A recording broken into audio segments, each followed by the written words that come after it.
Already একজন বক্তৃতা দিয়েছেন, আরো দিবেন মাননীয় মন্ত্রী। আমি না দিলে অনেক সময় খুশি হয় অনেকে। এখানে উপস্থিত আছে বলতে পারি, ভাইলেশন তো হবে না। তিনি সেই ফর্মটা আমাদের কাছেও পাঠালেন, ওনাদের কাছেও পাঠালেন। আমরা তখন আমাদের নেতৃবৃন্দ মাননীয় প্রধানমন্ত্রীর সাথে আলাপ করে বললাম, আমরা তো আজকে শপথ নিতে যাব, এখানে তো 2বার শপথ নিতে হবে দেখা যাচ্ছে। প্রথমবার শপথ নেওয়ার পরে দ্বিতীয়বার শপথ নিলে তো আগেরটা ভাইলেশন হয়ে যাবে। এখন কি করবেন? বলে আমি তো এমপি হিসেবে নির্বাচিত হয়েছি, ব্যালটের মধ্যে একটা ধানের শীষ ছিল, আর একটা কোদাল মার্কা ছিল, আর একটা কি কি যেন ছিল, দাড়ির পাল্লা ছিল। আপনার খুশি হয়েছেন?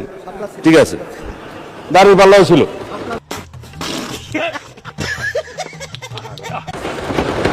আচ্ছা, শাপলাও ছিল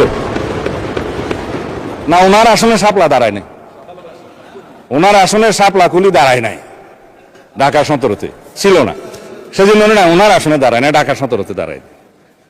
আপনাদের একজন ডাক্তার সাহেব দাঁড়াইছে এবং ওনার পরিচয় দিছে যে আমি তারেক রহমানের বিরুদ্ধে ইলেকশন করতেছি, জানো না? বলছি